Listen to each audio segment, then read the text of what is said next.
그러면 이제 공직자 배우자에게는 명품백을 줘도 되는 거냐는 내용의 질문들.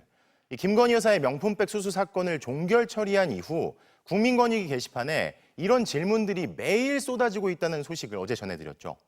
질문에 답을 하지 않던 권익위가 오늘 빠르게 답을 달고 있습니다. 반부패 총괄기관을 자임하는 국민권익위가 어떤 답변을 내놨는지 손하늘 기자의 보도를 보시죠. 나라를 위해 헌신하시는 영부인께 디올백 선물이 가능할까요?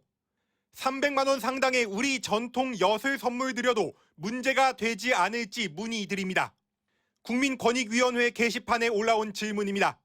김건희 여사의 명품백 수수 사건을 종결 처리한 뒤 이런 조롱성 질문들이 쏟아졌는데 어제는 200건 정도던 것이 하루 만에 300건으로 100건 이상 늘었습니다. 질문이 폭주하자 권익위도 일제히 답변을 달았습니다. 권익위는 청탁금지법은 공직자의 직무와 관련이 없는 경우에는 배우자의 금품 수수를 제한하지 않는다고 답했습니다.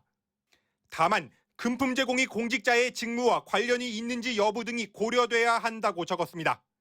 하지만 2년 전 권익위는 다른 취지의 답변을 내놨습니다. 권익위는 배우자는 공직자의 직무와 관련해 1회 100만 원을 초과하는 금품을 받을 수 없고 공직자는 이 경우 지체 없이 신고하거나 반환해야 한다며 금지 사실을 분명히 했습니다.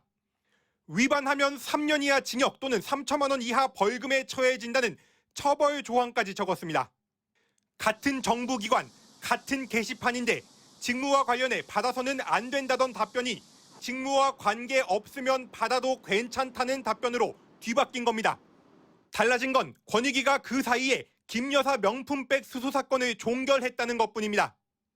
야당 소속 정무위원들은 권익위가 반부패 청렴 주무부처라는 설립 취지를 정면으로 거스르고 있다고 성토했습니다. 전형적인 부패 사안으로 다루어야 된다고 생각합니다. 우리 국민권익위가 부패를 방지하는 반부패 총괄기구가 아니라 부패를 조장하는 현실을 만들어주는 권익위는 김건희 여사의 명품백 수수 안건을 이례적으로 전원위원회 바로 전날 추가한 것으로 드러났습니다.